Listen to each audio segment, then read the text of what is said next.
নিশ্চিতভাৱে প্ৰথমতে মই মাননীয় মুখ্যমন্ত্ৰী ডক্টৰ হিমন্ত বিশ্ব শৰ্মা ডাঙৰীয়াক আন্তৰিকতাৰে ধন্যবাদ আৰু কৃতজ্ঞতা জনাইছোঁ।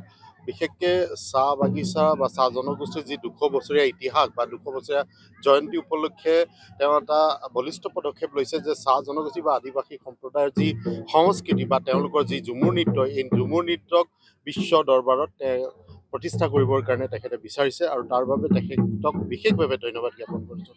আজি মোৰ সমষ্টিটো যোৱাকালিৰ পৰা ইয়াত প্ৰশিক্ষণ হৈ আছে। ১২০ গৰাকী নাচনী আৰু ঢুলীয়াই তেখেতসকলে ইয়াত প্ৰশিক্ষণ লৈ আছে।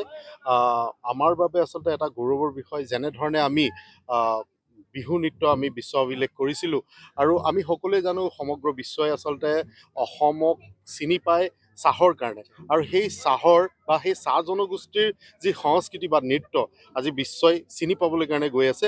আৰু ইয়াৰ মুখ্য ভূমিকা আচলতে মাননীয় মুখ্যমন্ত্ৰী ডক্টৰ হিমন্ত বিশ্ব শৰ্মা ডাঙৰীয়াই লৈছে।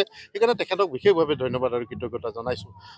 মই ইয়াতে নিজে তদাৰক কৰি আছোঁ। ইয়াত মোৰ সমষ্টিৰ প্ৰায় ১২০ গৰাকী নাচনী আৰু ঢুলীয়াই তেখেতসকলে ইয়াত প্ৰশিক্ষণ লৈ আছে। যথেষ্ট ভালকৈ ইয়াত প্ৰশিক্ষণ লৈছে।